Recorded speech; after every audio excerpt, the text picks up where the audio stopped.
parents are the number one expert in the world on their own kids. I mean, you're it, Nobody loves your kids more than you do.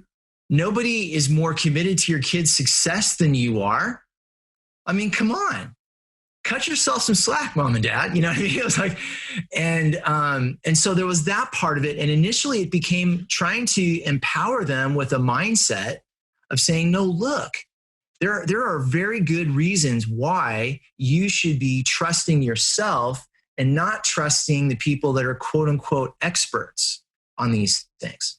And as we delved in it more and more, we realized that there's a kind of multiple components to this. So in preparing kids for life, we focus on the 5 dimensions of development. We call it 360 degree parenting, where you have spiritual, emotional, mental, social, and physical. So it's about cultivating all 5 of these in our children, 360 degrees, so that we're creating men and women who are fully engaged as the best version of themselves. They're prepared to take on life and pursue whatever it is that God has put in their path to go after.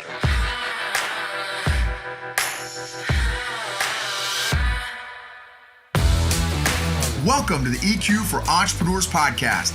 Like most business owners, you already know you need good business and marketing strategies to scale and be profitable. But at some point, you've hit the dreaded wall where you feel stuck and frustrated. EQ for Entrepreneurs is for business owners and leaders who are honest enough to admit that they just might be the ones holding their business back and are brave enough to change that. We're Noble and Kathy, and every week we're having candid conversations about all things emotional intelligence and how growing that has allowed us to get out of our own way and is radically transforming both our businesses and our personal lives. This is the secret sauce strategy for modern entrepreneurs who are tired of hustling without seeing results and want to grow a business and a life that they love.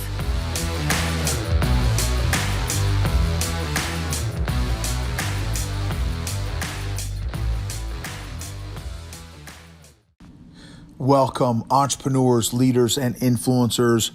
I am so excited for this episode and interview with a friend of mine named Daniel Hagedorn.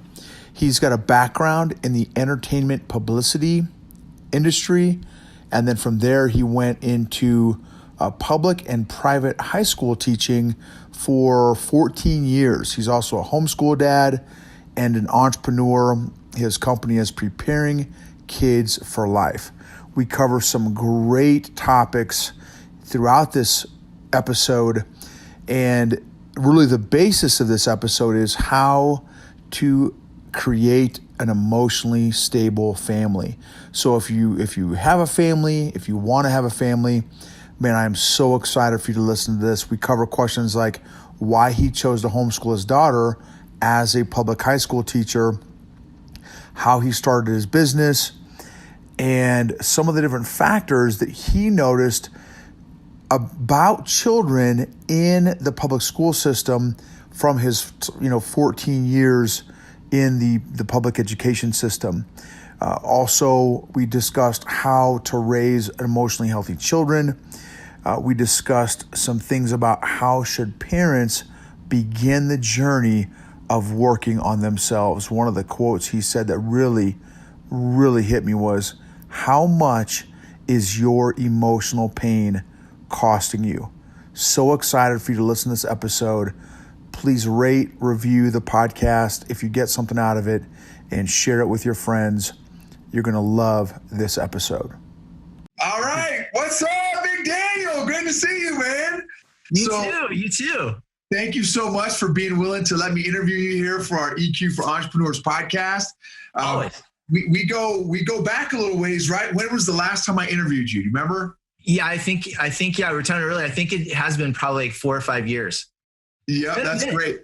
And can you share? So one of the reasons I interviewed you, you're let's see, your background, 14-year public high school teacher, if I'm not mistaken. Well, public and private, and then we've been homeschooling our daughter since she was 4, and she's unbelievably 15 now.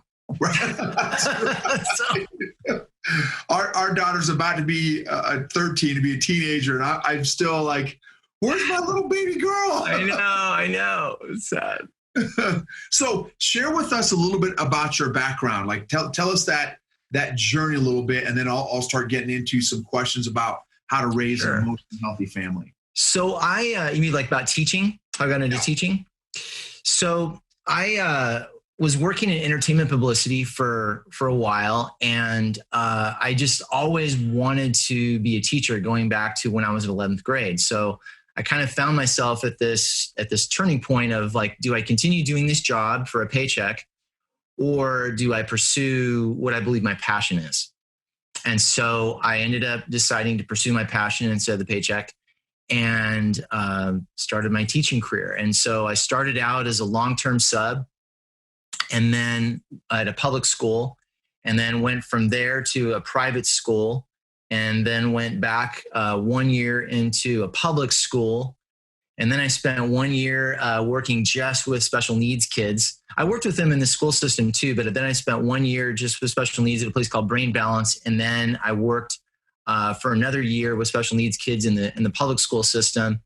And then I've kind of been working, on and off.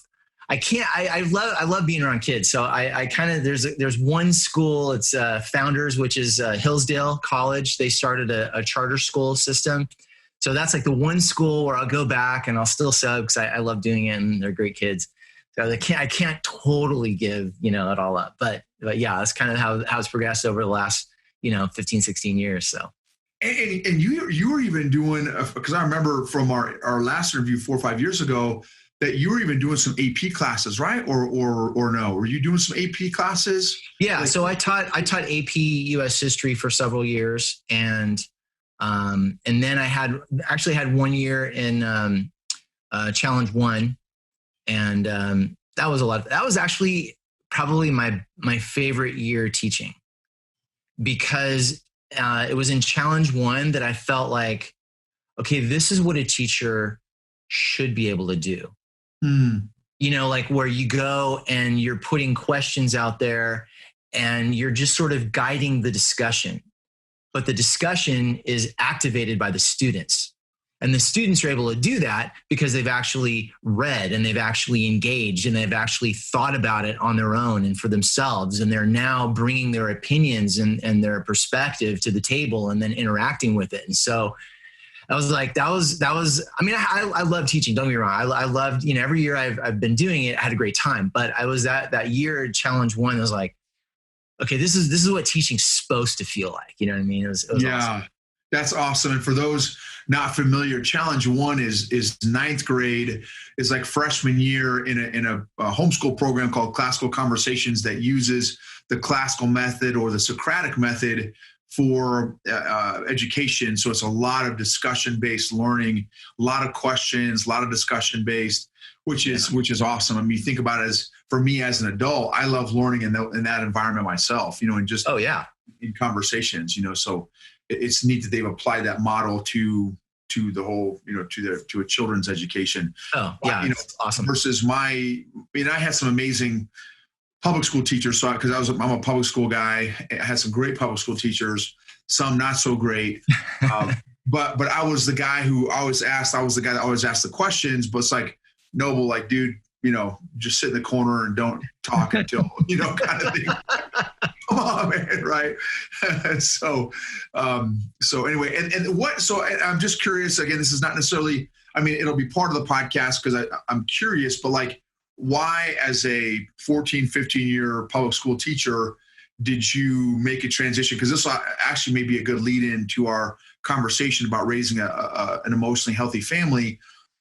What led you, after 14, 15 years in the education system, to decide to, home educate, your own child? And I think it's very relevant, actually, because, I mean, look at our country right now, right? So I think a lot of people millions maybe are making that decision across the country. What led you to that decision or conclusion? Yeah, we have the accidental homeschooler, right? So, or the involuntary homeschooler. But it's funny. There's two things. So I honestly feel like it was the hand of God that blessed me with discovering John Taylor Gatto before I started my teaching career. I am absolutely fully convinced that I would have been a very, very different teacher if I had not read his books prior to really getting into my teaching career. And so that was, I wish, it's so sad. One of my dreams was I wanted to see him before he passed on, and he passed on, and I was never able to meet him. But I kind of look at him literally like a mentor, even though we never met, but just through his books, it meant that much to me. Yeah. And so just very quickly for everyone listening, it's John Taylor Gatto, and it's Gatto. Can you share some of the titles of the books? Do you remember any? Sure. Yeah. One of them is Weapons of Mass Instruction. Another is The Underground History of Public Education. So he has a number of books actually that are very detailed. They're very readable, but they're also very well researched. And he lays out, this is what our system is all about. And so I kind of felt like I want to be the cog in the wheel. I want to sort of stand in the gap. And I know that I only have a certain number of kids that I have responsibility for every year, but those kids that I'm responsible for, I want to at least hopefully interject something into their life that changes it, that becomes, a turning point, or just something for them to really think about and reflect back on later on and think, yeah, that's, because I just watched a school system just chew kids up and spit them out. Wow. And it was a very, although I love teaching and I was very passionate about it, it also weighed very heavily on my heart. It was painful to watch what happens with kids and how they're categorized and how they're limited and how their potential is never really cultivated. It's just about standardizing predictability and about, kind of creating this level where kids are just indoctrinated into thinking certain things, and you make them believe and think and respond in a predictable manner. And that's really what it is. Now, I say all that to say that what Gatto did is he lets you watch the sausage being made, so to speak, Wow. And so I would never have realized that was going on, except that I had read his books. And when I read his books and then I saw what was going on, I was able to make that connection because I'd read his stuff. And I'm like, oh, that's really what's happening here. And you were in the system, so you were in the same system that he was talking about, so you could oh my goodness, I can see this now. And for those that maybe are not familiar with John Taylor Gatto, and correct me if I'm wrong, Daniel, but he was a 30-year teacher, right? 30-year teacher. 3-time New York City Teacher of the Year, 1-time New York State Teacher of the Year. I mean, he was extremely accomplished. And he actually did his resignation on the op-ed in the Wall Street Journal. And that was how he retired. It was really? Yeah. And he retired because he's like, I've done my best to try to work within the system and try to help kids, but I can't watch it anymore. Wow. And so he went a different route. So that was the first thing that really helped me and inspired me in my teaching. And then I think the second thing, now I'm trying to work my way back to the original question. Yeah. So how you made the transition from right, how I transitioned. So there was that was part of the transition. And then part of it was just seeing that with the kids in my class, there'd be some that were very mature for their age. And they also asked very thoughtful questions. They weren't the kind of what does this assignment do? And how many paragraphs does it have to be? And it was more, delving into things, and they would be bringing in outside, oh, wow, how did you even know about that author? He's not part of it. And so I would, talk to him after class and, oh yeah, well, I was homeschooled for a few years, and then I kept hearing that. And then, after a couple years, it was you were homeschooled, right? Yeah. How'd you know? Yeah, well, Wow. And so it was really, it's, and it's funny, they were a lot more mature, and they're, now, obviously you can have socially awkward kids wherever. I don't care. Charter school, private school, public school, homeschool, like, you know what I mean? Like but in general, there's just something about that maturity that just made them stand head and shoulders above the rest. So kind of putting together what I knew about the educational system from Gatto, and then what I actually saw being around homeschool kids when we had our daughter was born a few years later, and we started thinking about how we we're going to educate her. It kind of became just a no-brainer. Like, yeah, we're going to homeschool her. There's no question. Wow. That's great. And so how did you get into your business? So Preparing Kids for Life is your business. And how did you get into that? How did you start your business? How did that transition happen? Well, initially it was something that I saw kind of being in the homeschool world, was that parents were getting incredibly insecure and anxious and fearful right around the middle school, high school mark. And so while they were gung-ho initially about homeschooling their kids, over and over and over again, it would be like, oh my gosh, I have to turn my kids over to the experts. I don't want to mess them up, and which was heartbreaking, because I'm like, man, parents are the number one expert in the world on their own kids. I mean, you're it, Nobody loves your kids more than you do. Nobody is more committed to your kids' success than you are.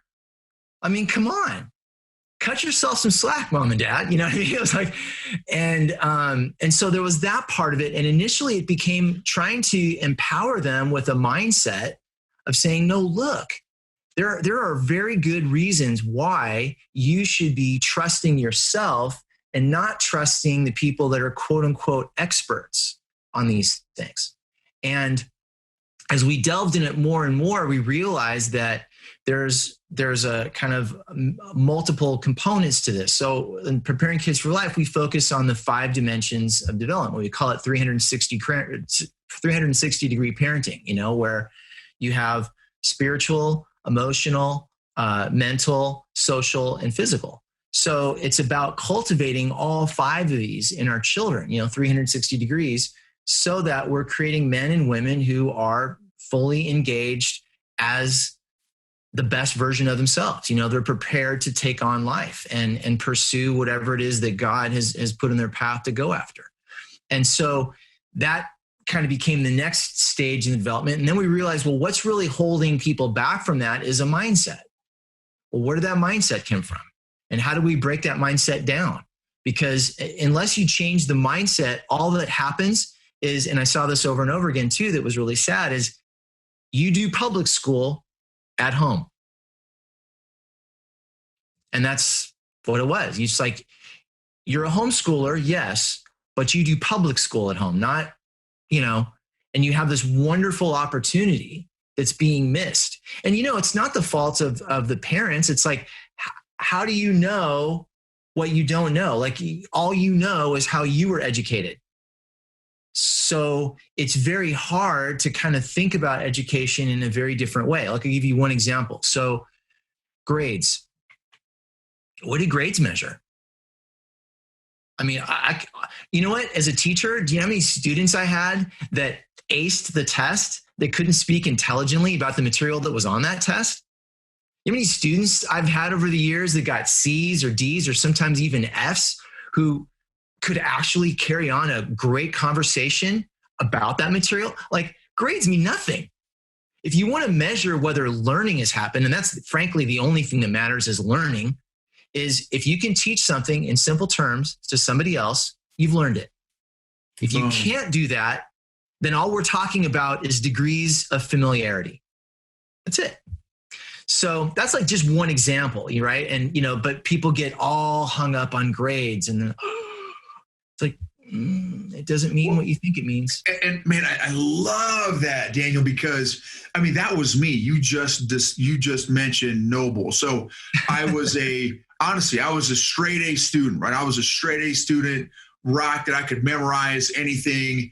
And then I get to West Point, and West Point has it's not quite the Socratic method, but it's really close. They call it the Thayer method. So there's some discussion and stuff, but it's teacher led, but with some other discussion and stuff. And man, sitting and, trying to have a conversation or discussion about what I learned in high school, I was like, man, I dumped that the day after I took the test. I smoked the test. I got an A on it. Look at me. I'm a 4.0 student or whatever. But dude, to carry on a conversation about the Civil War or, World War I or whatever, I was like, dude, I have no idea. Right. And so I was definitely that guy. And so now, obviously we're 8 years into homeschooling and stuff now, starting 9th year. And I like to call myself also like a professional learner because I love learning. Right. And so how do you, we get caught up in, man, you talk about helping create emotionally unhealthy children is classifying, right? And John Taylor Gatto talks about that. Oh, well, check me out. I'm an A student, right? Oh, well, Daniel, you're a B student, and right. And so we create these classifications and now our self-image, and God forbid you get an F, right? I got lots of fantastics at West Point, lots, right? And how much of our self-image gets wrapped around our academic acumen when, like you said, maybe there's a C student who's right next to me who could do an hour-long keynote on the Civil War or, but he got a C and here I got the A and I can't tell you the first thing about it, right? Kind of thing. Yeah. So, anyway, continue on. That was great point about the grades, Daniel. Yeah, I mean, and so, Gatto, kind of talks about this. There's these things that we learn just by virtue of the fact that we're in the system. We sort of absorb it. It's in the drinking water, it's in the DNA. And so we just kind of osmose this in. And if you think about it, we have 18,200 hours, K through 12. And you know what's really sad? So check this out. This is the one thing I put together when I was writing my book, and I figured this out. So Malcolm Gladwell wrote a book called Outliers. And in that book, he cites a number of social scientists that have developed what's known as the 10,000 hour rule, right? And it doesn't mean that if you say, for example, play golf for 10,000 hours, you become the next Tiger Woods. But it does mean that if you practice golf for 10,000 hours, you're going to be like in the top, 1% of people. Maybe you're not on the pro tour, but you're going to be better than almost everybody else, right? Or anything that you practice or study for 10,000 hours, you're a world-class level expert at it. Well, you're in school for 18,200 hours. What are our high school kids graduating? What are they a world-class level expert in, and almost a world-class level expert in something else? I don't know. I mean, National Association of Scholars a few years ago did a research project, and they found that only 31% of college graduates can read and understand a complex book. That's college graduates. So, I mean, you know what I mean? Like there's a something happening in there, and kids are the ones that are paying the biggest price, and they're paying that price in terms of lost potential. One of my not favorite, but I guess you could say saddest things is there's a guy, Dr. George Land, who he actually has a couple of great TED Talks, but he was hired by NASA to identify creative thinkers because clearly NASA places a very high premium on finding people like that. They want the innovators, right? So he developed this test, and this test was so successful that he started administering it to various cohorts of kids, and they've replicated this hundreds of times since then. But he gave it to 5-year-olds, 10-year-olds, when they were 5, and then again when they were 10, and then at 15, and then when they were 25 and older. And he found the spark of creative genius was in 98% of those 5-year-olds. By the time those same children were 25 and older, only 2% was left. The school system literally sucks the creative genius out of kids. Wow. And that totally aligns with what Gatto talks about is the true purpose of the system itself. And so, it's just, you start to see this and you go, this is what's happening to the mental and emotional and spiritual and social and physical aspects of our kids, in that. And so, that's like, we believe that parents are the number one experts on their own kids. So we just want parents to be equipped with the mindset and the map to navigate the journey of parenting. And everybody's journey of parenting is different, that's why I kind of like the map, like a map just gives you the lay of the land. It doesn't tell you where to go. It doesn't tell you how fast or slow to go. It doesn't tell you whether to take a plane or a train or hike or whatever. It just gives you the lay of the land. And then you decide how you want to navigate it, And I think that parents just, I want them to have that same confidence, because I think parents are awesome. I think parents have been given a unique gifting by God. There is something that no other parent can give their kids but them. And, that's why I believe that parents get attacked so much. I mean, we just live in a culture where parenting and the family is attacked on every side, and parents just get beat down and beat. I mean, we give a lot more honor and respect people that play parents on TV and in films than we do actual parents who are raising their kids, who are working 1 and 2 jobs and making all these sacrifices and doing their very best and just pouring and pouring and pouring their lives and their souls into their kids, not for some award, but because they just love their kids. But there's no acknowledgement for that. What parents get is a brick to the head at every turn because of how, I look at it like, perfect example is The Simpsons, right? So there's a template. So dad is a big doofus whose only value is a paycheck. That is, if he's not an abusive alcoholic who abandoned the family. Then mom is like this multitasking wizard who's just, keeping all these balls spinning, all the time. And then you have your 2 snarky sages, otherwise known as kids, who are outsmarting mom and dad at every turn. And that's like our template. And, it's funny, except that like C.S. Lewis talks about, if you mock something for long enough, pretty soon you lose respect and regard for it. And that's exactly what's happened. And so I just want to be like, we want to be like advocates for parents, and just like lift up parents and get behind them and lift their arms up. And because, man, parents are awesome, and they just don't get that. And they don't understand how awesome God has made them to be. That's right. And ultimately, parents are raising the next generation, right, to run and lead this country, this world. And so, man, what an important job than our legacy that's going to, outlast us and outlive us. And so what greater, and like you said, we have a limited time to do that. I mean, our daughter, right, is about to be 13. Yeah. I mean, it's a limited time frame there. So, okay. So let me ask you this, Daniel. So with so much, I agree with you, so much attack on the family, so much attack on parents, so much attack on children.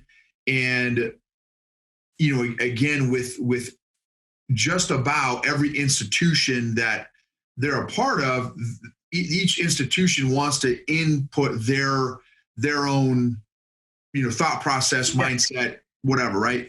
And maybe some of that may be good, and some of that may not be good, right? So how and also with the dynamic that we're currently living in the state of our world today, with so much uncertainty, unpredictability, the information changes, and not just that, not only does it change on a daily basis, but obviously you got 10 different camps of information of, right. And we could go on and on, but so with so much unpredictability and instability in our nation, in our world, and I would even go one step further to say, it seems like, being in the emotional health space, emotional intelligence space, I am not super confident in the emotional intelligence of our nation. Yeah. Right. As is evidenced by how a bunch of people are responding. Right. So you can theorize and all this stuff, but let's just look at the results, right? Let's look at the results of what's going on. Okay. So given that landscape, for children to grow up in. How do we raise emotionally healthy children? Well, it's funny. The answer is actually really simple, but absolutely not easy. You know what I mean? It's like there's basically, a couple of things I learned from teaching. And one of the most important things is that kids do not expect us to be perfect. They don't expect that we're always going to know or say or do the right thing. And thank goodness, because we don't.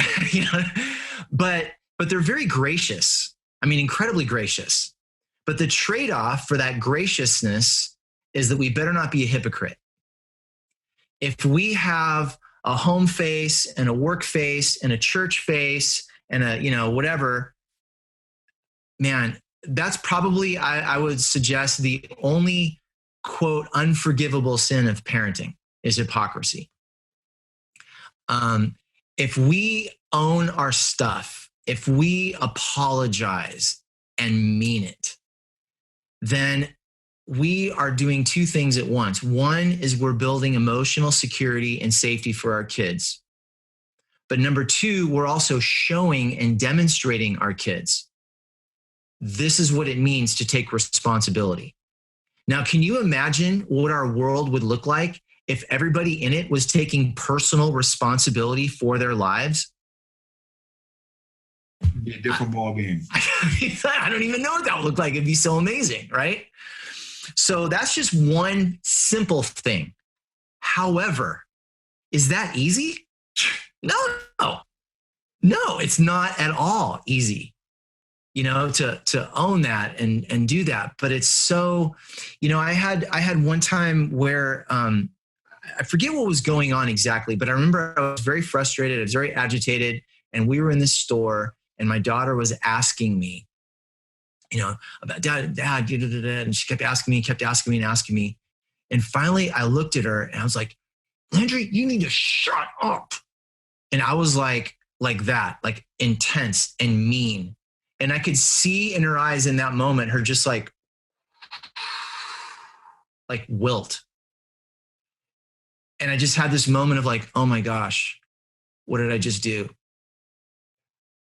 And I kind of had to pull myself together a little bit. And then I kneeled in front of her. I said, Landry, that was so wrong of me. I am so sorry. I should never have spoken to you like that. I don't ever want you to feel like you can't ask me a question or that what you need is unimportant. And I'm so sorry. And she was crying. She's like, I forgive you. And she gave me a big hug, and it was awesome. And the coolest thing is that I was sharing that story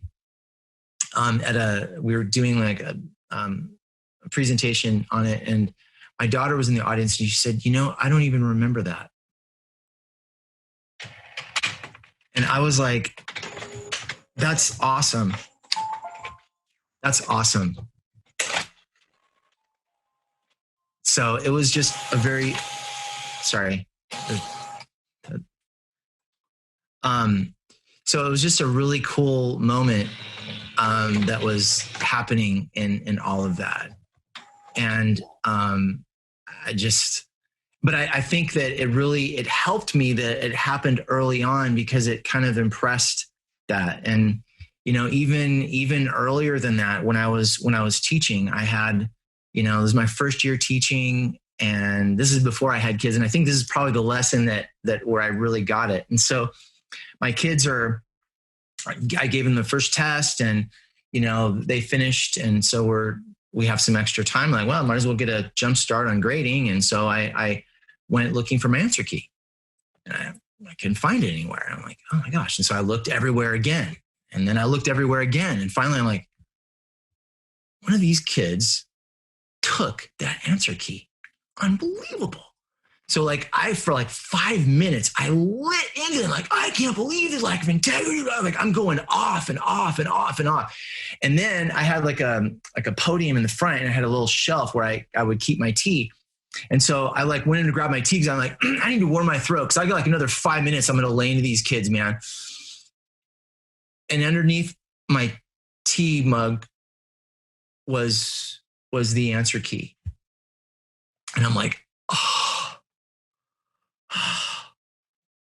And I just had like, I remember that Southwest Airlines commercial, Want to Get Away? Like that was me. I'm like, oh my gosh, if I could have gotten away anywhere, if I could have been in Antarctica, I was like, oh no. But I just kind of steel myself and I'm like, I'm so sorry. I had the test. Oh, I'm so sorry. I yelled at you. Please forgive me. And it was great. And then of course the whole rest of the year, every time I took a test, the answer key is back and learn. But it was great. I mean, like we had a great year about it and it was awesome. And I was like, man, kids are really forgiving because I was really lighting into them and they were totally forgiving and totally gracious. And all I had to do was own it. And not that owning your stuff is easy, but it was like, oh. And so that's one of those things that, I found that you can do that's simple, but not easy, but it's so powerful because of the relationship that it builds. And because again, hypocrisy is one of those, man, I don't know what it is, but kids just like, like I remember growing up with my dad, God bless him, but he'd be like, hey, if you effing swear in this house, you're going to get smacked, and I'm like, okay, Dad. I mean, it's like, what is it? It's so right.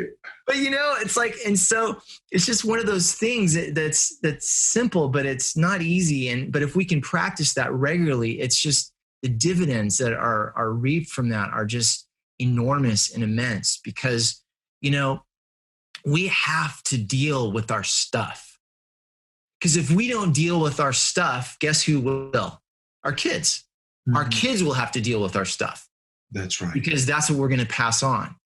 And, I know that, we all tend to not think about like the end of our lives. We just sort of are in our moment here, but you think about the end and you think about what is the legacy that you want to leave. In fact, it's funny. We had a conversation, you may not even remember this, but we had a conversation, I don't remember when, but a number of years ago. And you made this point and it stayed with me ever since. And you said, the legacy that you leave behind for your kids, you ain't going to find it in a textbook. You're not going to find it in like a teacher's lecture somewhere. That's not what we want to leave. You're not going to leave it. It's not good grades. It's not, a good job. It's the legacy that you leave behind with your kids that matters. That's right. And I think that's so true. And that's, I think, what we all think about as parents. Like, what is going to live behind or, when we go, what is going to live past us through our kids? And, it's a special thing. Like my dad, we had a tough relationship growing up. I mean, that's a whole other separate story, but we had a tough relationship growing up. And, I really hated him for periods of my life. And like, I had to work through all that. Part of why I was so insecure about being a dad myself was my childhood. Mm. And so, but my dad, he eventually developed dementia. We finally brought him to Texas to be with us.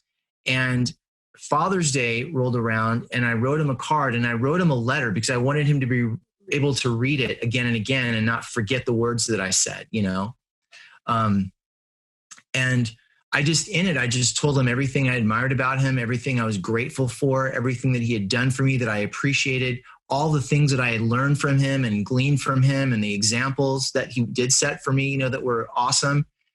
And my dad, who I've seen cry twice in my entire life, he's a product of, the Great Depression. And he just was, all that he could get out was, my whole life has been worth it. And that's the legacy right there. Mm. You want to just be able to look at your kids and see all that you've invested and poured into them and go, my whole life's been worth it. Mm. My whole life's been worth it. Wow. That's awesome. Love that. Love that. You shared something else too before we started, I thought was so powerful. Something to the effect of, let's give our children a childhood that they don't have to recover from. Yeah. And one of the things that, so I've done executive coaching for a number of years. And one of the things that, and I've worked with high school students that were going to be Division I athletes. And I've worked with CEOs that are, multimillionaires running big companies and everything in between, again, from teenagers to 60-year-olds, 65-year-olds. And what I noticed in 100% of my coaching clients was that 100%, and I don't have a PhD. I'm not a, certified ninja coaching counselor, all this stuff. But in 100% of the, probably 50 to 70 folks I've coached over the years, 100% of them were exhibiting behaviors as an adult as a direct result of their childhood. 100%. Yep. Even the ones that look good, smell good, talk good, walk good, and the ones that you knew were super dysfunctional, 100%. The folks making $30,000 a year, the folks making $30,000 a week, 100% of them were exhibiting behaviors as an adult as a direct result of their childhood. You just have to dig long enough to make those connections. And so, one of the things that we talk about a lot in our EQ podcast is that, growing so we talked about this before we started, is that, so for me, I'm the result or example of not even being aware of my emotions and feelings for my entire life until a few years ago. Didn't realize that those two things even existed, right? Literally discovering ice cubes, 3 or 4 years ago in these two new concepts for me, emotions and feelings. Right. Because I was a result of a family, right, of parents that like, hey, I don't care how you feel, like, salute and execute, right? Get the job done, whatever. I don't care if I hurt your feelings. I don't care if you, whatever. And so, boom. So I learned how to get, ultimately 2 PhDs in stuffing and avoiding, right? Yeah. Which I don't recommend. And so you got 2 choices, right? 2 in the military, we call it COAs, courses of actions. One course of action is continue on your current trajectory and just stuffing and avoiding your feelings and emotions. Well, that was fine and good when I was a little kid and I could stuff and avoid, and it was a cute fur little monkey. But then multiply the stuffing and avoiding times decade after decade after decade, and now that cute fur little monkey has now turned into King Kong and just wrecks stuff, right? Yeah. Because pain that's not transformed will be transferred. Pain and bitterness that's not transformed will be transferred. Okay, so that's one course of action, which I decided, thankfully, hey, I'm not going to continue to go down this road because I was already starting to hurt my wife because I'd yelled at her a few times and like that was not how I rolled. And I definitely didn't want to do that to my kid because now, right, So the other course of action is, like you said, is to work on yourself and that's how we can help raise emotionally healthy children, is by working on this stuff ourselves. Yeah. Okay, so, but neither one is sexy, right? It's not right. It's no fun to have an EQ, an emotional intelligence of a 5-year-old as an old guy, right? That's no fun. And we've all seen them. Yep. I've seen them in the military, high-ranking folks. I've seen them in corporate America. I've seen very successful entrepreneurs, multimillionaires that have the emotional intelligence of a 5-year-old. Yeah. I've seen it, right? And that's no fun. Everyone knows them, but it's like the elephant in the room. Yep. And so, or I can choose, man, I've got to face myself. I've got to do the uncomfortable work of working through, the emotional injuries that I have had over my lifetime in order to not only improve my own quality of life, but also to impact the trajectory of my family's legacy in my children. Yeah. Right. And you kind of talked about that as well. Right. So any thoughts on that? How should parents go about beginning that journey of working on themselves, of facing themselves, knowing that it's not sexy, it's not, necessarily fun. The outcome is tremendous, is life-changing, but the work itself is, so any thoughts or recommendations? Yeah, and that's such a great point, because that's where it is. And absolutely, there's nothing fun about it. But you know what? The thing that you got to ask is, how much is your pain costing you? You know, how much is it costing you? You know, how much is it costing the marriage you could have? How much are you paying for the parent that you could be but aren't? You know, and how much are your kids paying for that? You know, how many people could you be helping with your unique set of gifts that you're not, because you're trapped in all of this stuff? There's so much more that God intends for us that we owe it. We owe it to him and everybody else around to work through our stuff so that we can be everything he made us to be, everything he intended us to be. And the hard part I've found in all of this work is that you have to deal, it starts with the belief system. And so we have, I don't know how they figured this out, but 95% of what we believe, like our core foundational beliefs, is in place by the time we're 18. Now, that would be kind of grim news, except for the magic of God and neuroplasticity. You know what I mean? Those two things are saving grace, God and neuroplasticity. And since God created neuroplasticity, it's pretty much God, you know. But, you know, so we have that. But that is something that has to be acknowledged. So we're starting off, and when I say foundational beliefs, I mean what we believe about God, what we believe about ourselves, what we believe about other people, what we believe about how life works, core foundational beliefs. And if those beliefs are not aligned with the truth, then we are living in a distorted version of the world. We are living in a distorted emotional space. It's almost like putting on, you know, like glasses. So like if these glasses were tinted blue, it doesn't matter what I'm looking at, it's all blue. No matter what, I could be looking at something green or yellow or orange or pink or purple. It looks blue because that's my glasses. And that's kind of what those core foundations are. So the first part is kind of taking those glasses off, you know, and part of where we see these distortions are in our emotional lives, you know, and it's in trauma. And we don't know how to process trauma because we weren't taught how to process trauma. Like, so for example, you know, somebody's going through something, the Grief Recovery Institute, which is, I looked at like 106 things that people typically say in a situation where grief and loss has occurred. Only 4 of them are helpful. People say like, oh, you know what? I know how you feel. I lost a father too. No, you don't. You have no idea. My relationship with my dad and your relationship with your dad were totally different relationships. So you can't possibly know. What if I had a wonderful, warm relationship and you had a horrible, abusive relationship?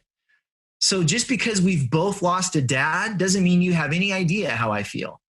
And not only that, but telling somebody that minimizes their feelings, right? So now it's like, in other words, we have this unconscious way where we just want people to get over it so that we don't have to deal with the ickiness of the feeling. Like, because we don't know how to be around somebody like that because we don't even know how to process that feeling ourselves. And so we just try to say things that kind of like, okay, so let's just move on. And the problem with grief and loss, and there's a lot, I mean, people tend to think of it as death and divorce, and there's over 40 different kinds of losses that can happen. You know, like you can move, and that's a loss. Like a lot, basically it's a change in a familiar pattern of behavior. So even if, let's say you were moving from one house to another house and it was awesome, it was a better job that was paying more money that you loved even more, and the house was even bigger and better in a better neighborhood, like everything's better. It still is a change in behavior. It's a pattern shift. And so there's a loss that's there, but we don't process that loss. And what happens with losses is they just stack and they stack and they don't go anywhere. They just stack and stack. And so until they're processed, they just stay there. And then what happens is we get triggered.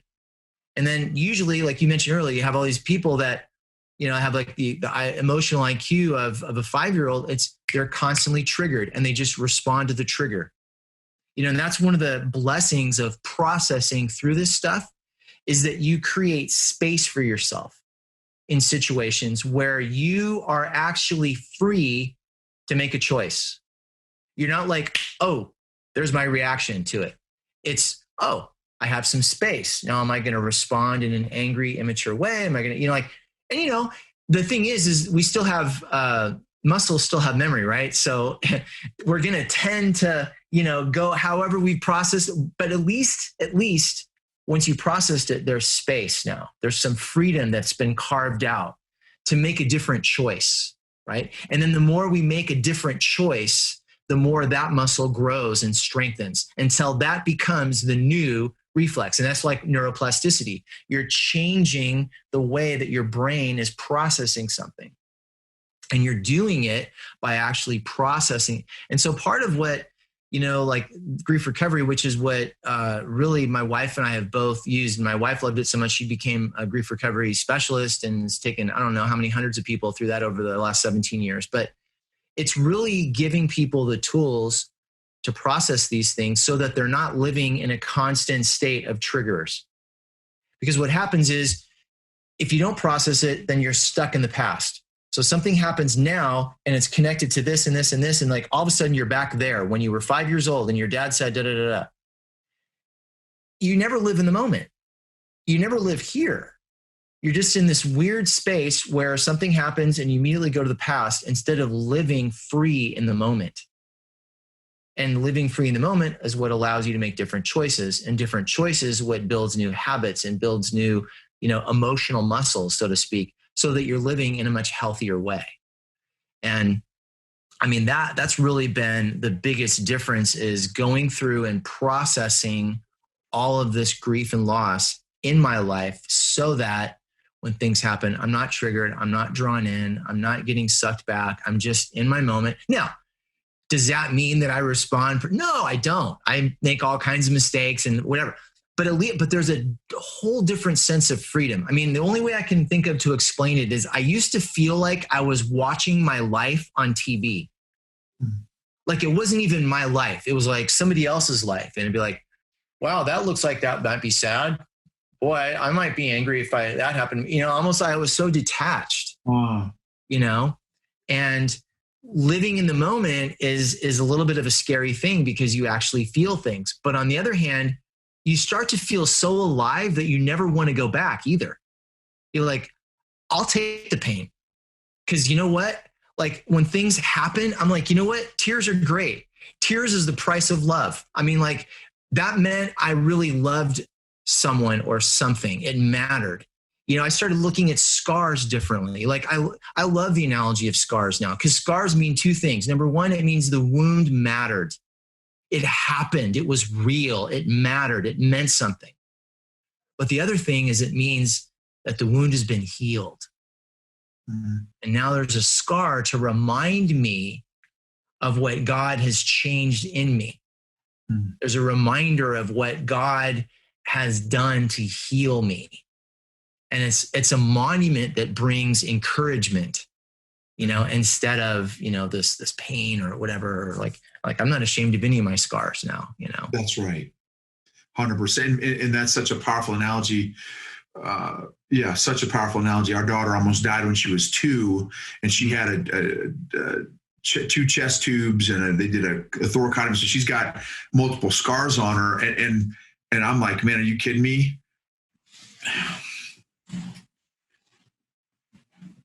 As a parent, I celebrate that, because the alternative, right, is it would have been life-changing. So I definitely get that. That's a very powerful analogy. And then also my own, right? Because the other thing I feel like, I'm a very super transparent dude, and I feel like a lot, and I've heard this quote before, and a lot more people can relate with your valleys than your mountaintops. Mm. And I like, can I relate with some zillionaire CEO who has an international? No, I can't. But I can relate with when he made a stupid decision, right? Because I've got that T-shirt for sure. So I love that, and I love what you said there about just the grief loss process, and that whole process. applies to handling any emotions, right? And here's the other thing too that's been really interesting since we've been on this emotional growth journey, my wife and I, for the last 3 years now, is that the irony, the crazy thing, man, again, so I'm relatively new to this space, but we've spent the last 3 years being very intentional to work through this stuff. And what's been fascinating is, so my whole life, right, didn't know they even existed, this whole concept, right, of feelings and emotions. And so now I'm 3 years into this, but also well into my life, right, probably in the third quarter of my life here. And like, why on earth am I learning this now? Like, so every human being has feelings and emotions, yet who teaches anybody? Right now, obviously, there's some parents out there probably that are on their game and they're teaching their kids this stuff nowadays, right? In where we're at now. But I know, especially like our generation and obviously generations before us, like what, again, feelings of never, right? So we all have these things, but many of us don't know. We don't have the tools to know how to handle them or deal with them or process them, but we all have them, and they impact every single decision that we make. Yep. Business-wise, family-wise, faith-wise, fill in the blank. Our emotional grid, our emotional wiring impact, it goes through, every decision goes through our emotional processing, point of being. And it's fascinating that we live in a world where I feel the majority of us are not equipped or not trained on how to handle this stuff. And so for me, I mean, that's why we started our podcast. Like, for me, this has been revolutionary. I'm talking life-changing, Daniel. And another analogy I thought of too when you were talking, that I've used before, but it just made me think of it again. Me, prior to my EQ growth, my emotional, if you were to chart my emotions, right, it would look like an EKG monitor. Even though I was very much like you had expressed there, I was kind of detached in some ways. But in other ways, I would go up and down, very extremes, super over the top or like super hardcore depressed. Now, after the past few years, my emotional chart now looks like a sine curve, right? So it's kind of stabilized a little bit. Now, I still have my ups, still have my downs, but they're not extreme, and they don't happen within a 5-minute window either. Right? So it's been, and so again, to go back to the point of this whole episode is, as I have stabilized my own emotional, bandwidth, if you will, my own emotional environment for me personally, well, that also and therefore changes the emotional environment that my daughter's in. Right. So now her emotional world that she's growing up in, the culture of my family now is stabilizing or getting more stable. Because again, I still have lots of work to do, but it's getting more stable. And what I have learned, again, I'm not a PhD and I don't have all these degrees and stuff, but from my understanding, the research and the reading that I have done is that the more stable emotionally the environment is that a child can grow up in, the better, right? It's do you want to surf in rocky waves in a stormy, or do you want to surf, in a nice stable platform? Yeah.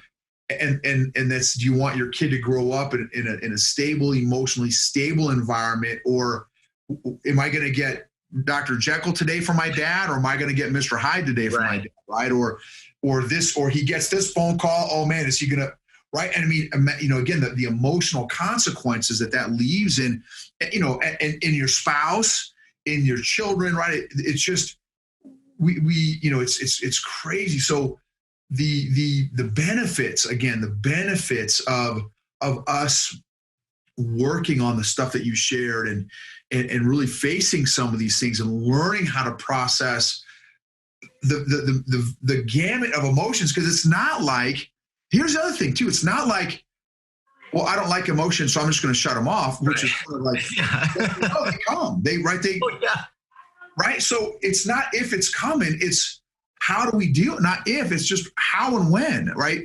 And how effective can we be in this space? How can we, how and the beautiful thing for me that I'm super excited about is that they're tools to learn and skills to learn. We can learn this stuff regardless of whether you're super empathetic or you're not empathetic or all this stuff. Like, everybody can learn to grow in this area, and it will have a direct impact in your children's and our children's lives. And again, ultimately, there are our legacy, right, that we leave behind them. Okay, any final thoughts, Daniel? Any final thoughts? Anything that you would like to share that you haven't shared yet, or anything like that? And again, also too, I want to ask you, how do we follow you and how do we find you and what books and stuff like that? But before you mention all that stuff, how to find you and follow you and your resources, any final thoughts or encouragement that you could leave with parents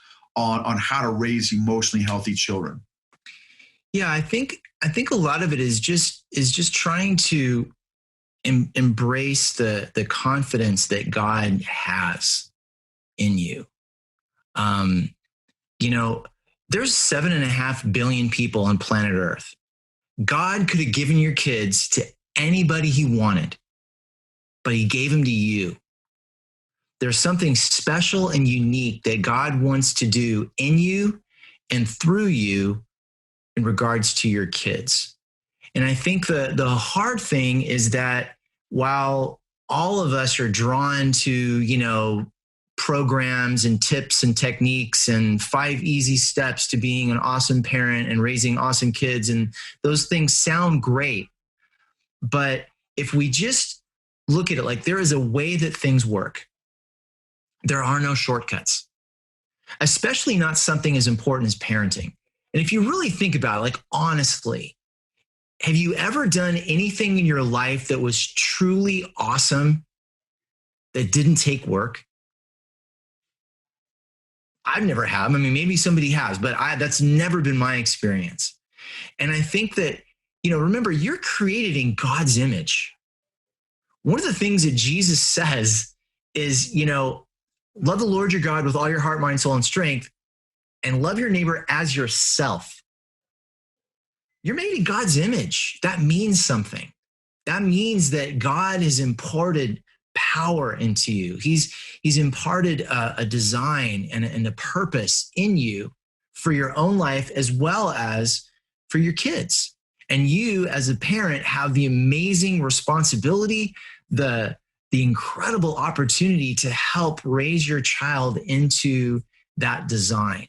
And I think if you're willing to look at your own life, your own pain, your own wounds, and you're willing to do what it takes to process through them, not only are you going to experience that design that's been laid on your life, but it is going to be so much easier, not easy, but easier to help your child find that design for their life.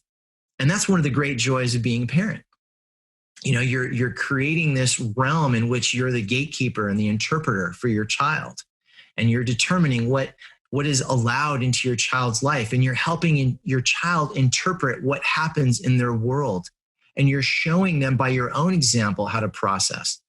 Because you remember that the hard truth is that we cannot give our children something we don't have. And if we haven't dealt with it, they will.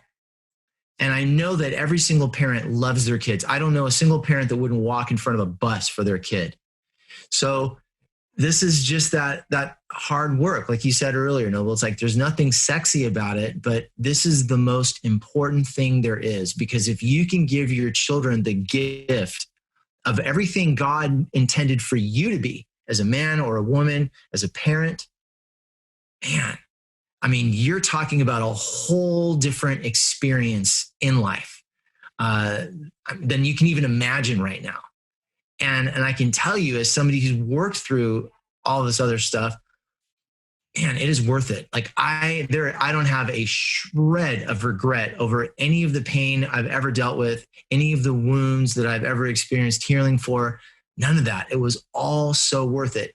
Every time I look at my daughter, I know in my heart of hearts, it was worth it. It was absolutely worth it. And that's what I would just leave with parents. That's awesome, Daniel. Thank you so much, brother. Can you share? So how do we find you? Website, books, resources? How do we follow you?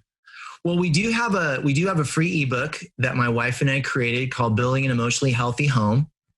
And you can go to www.welcomepk4l.com and get that there. We do have a regular website, pk4l.com. We also have a Facebook page you can follow. It's PK4L Tribe. We just, really in a perfect world, I would just sit and I wake up every day and I would just talk to parents and answer questions. Like, you know what I mean? That would really be like the perfect world. Because, I just have a heart for parents, and I want to see them experience the joy that I've experienced in this journey, And I think it's like that with anything. Like, even if something as silly as like you see a good movie, right? You want everybody else to see it too, because it was so amazing, so that's just some of the resources we have. And we have a lot of, programs like online resources that are available that we sell. But yeah, it's really just about, like I said, giving parents the mindset and the map to navigate that journey with confidence, That's awesome. Thank you, Daniel. Totally appreciate your time. For some of you all maybe listen to this episode on our podcast, EQ for Entrepreneurs. Some of you may be watching this on Facebook. Some of you may be watching this on our YouTube channel. Wherever you're at, thank you so much for participating in this growth journey that I feel is life-changing. And after you all have heard from Daniel, I think he's absolutely, confirmed that as well from his perspective and expertise as well. And I pray that there's content that was shared in this episode that will absolutely be a part of impacting and changing your life. And for us, we love helping leaders, influencers, and entrepreneurs navigate the emotional journey of running your business and your life. And thank you so much, Daniel. Totally appreciate you, brother. Absolutely. Thanks for having me on, man. It was great. It's always great talking to you. Likewise, brother. God bless you, man. Have a great day. God bless. Bye-bye. Bye.